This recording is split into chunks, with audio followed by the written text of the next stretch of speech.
Allez, on ouvre ce dossier. On va décortiquer ensemble le déroulement d'événements qui ont fait basculer des retrouvailles entre amis en scène de crime sur une île perdue. C'est un vrai puzzle et chaque élément qui va suivre est une pièce essentielle. Et tout commence par ça, par ce constat absolument glaçant de la sergente Mary Douglas. À peine arrivée sur les lieux, elle comprend. Elle sait que, pour la première fois en 5 ans, elle n'est pas là pour une banale dispute de fin de soirée, mais pour une tuerie potentielle.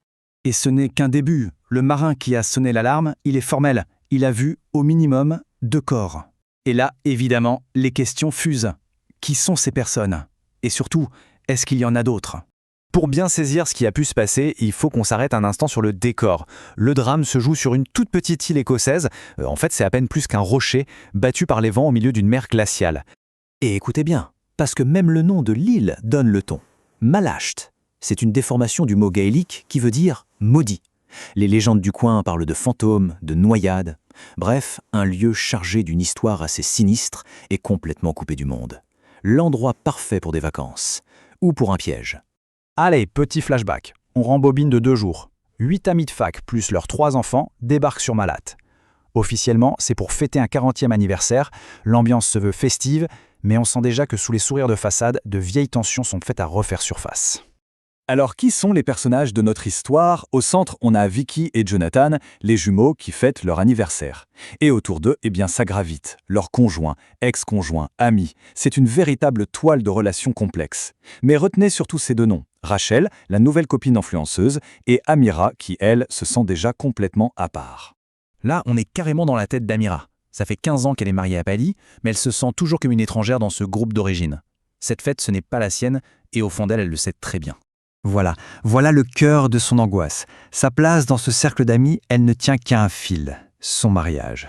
Cette simple pensée, ça nous en dit long sur la fragilité des liens et sur les règles non dites qui régissent ce groupe. Chaque conversation est un test.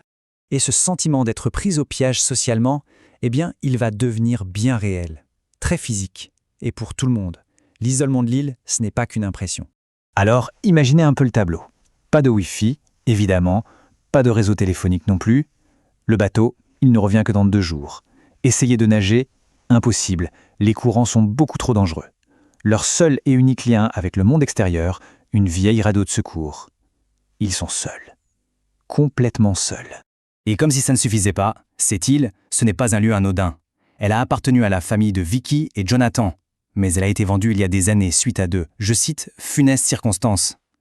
Ce qui est crucial de comprendre, c'est qu'en venant ici, ils ne font pas que passer un week-end, non. Ils marchent sur les fantômes d'un drame familial jamais résolu. C'est dans cette ambiance déjà bien pesante qu'ils ont une idée. Une idée qui semble bonne sur le papier. Jouer à un jeu pour briser la glace. Une idée qui va faire basculer ce week-end tendu dans un véritable cauchemar. Le jeu choisi est simple. 2 vérités, un mensonge. Le principe, on le connaît. Chacun écrit anonymement 3 affirmations sur soi, on met tout ça dans une boîte, et puis on lit à voix haute et on essaie de deviner qui a écrit quoi. Un jeu de société innocent, en apparence. Le jeu commence. Et franchement, les confessions sont assez classiques. Un peu banales, même un peu embarrassantes, du genre « je ne sais pas nager » ou « j'ai voté Boris Johnson ». Et puis, au milieu de tout ça, une note sort du lot. Une note qui n'a rien à voir avec les autres. Elle n'est pas drôle, elle n'est pas gênante, elle est terrifiante. Lisons-la. Tout le monde ici a tué quelqu'un. Il n'y a aucun moyen de quitter l'île. Vous allez tous tuer ou être tués ici. C'est une déclaration de guerre. Le jeu s'arrête net. Et d'un coup, la paranoïa s'installe. Pour de bon. Et là, évidemment, c'est la seule question qui compte. Qui a écrit ça? Est-ce que c'est une blague de très très mauvais goût ou est-ce que c'est une menace bien réelle? Les regards se croisent, méfiants, accusateurs. L'un d'entre eux est en train de mentir. Bon, faisons le calcul ensemble. Ils sont 8 adultes à jouer, d'accord? 8 personnes. Donc logiquement, on devrait avoir 8 petits papiers dans la boîte. C'est mathématique. Sauf que non. Louise, une des invitées, a un doute. Elle recompte les papiers. Et là, c'est le choc. Il n'y en a pas 8, il y en a 9. Et là, tout le monde comprend. La conclusion, elle est terrible. La note menaçante, c'est un ajout.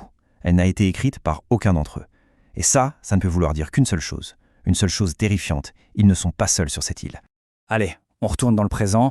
On retrouve la sergente Mary Douglas qui explore la maison. Et la prémonition macabre de ce jeu, elle semble s'être bel et bien réalisée. Ce qu'elle découvre, c'est une scène de désolation. La maison est glaciale, silencieuse. Le courant a été coupé. Un feu se meurt dans la cheminée. Partout, des affaires sont éparpillées. comme si les gens s'étaient volatilisés en pleine panique. Et puis, au milieu de ce chaos, elle la voit, la preuve irréfutable que la violence a éclaté ici.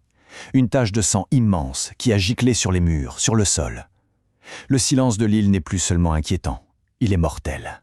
Ce qui nous laisse avec cette question qui plane sur toute l'affaire. Sur une île d'où personne ne peut s'échapper. Quand on sait qu'un tueur est présent, comment savoir qui est le chasseur et qui est la proie ?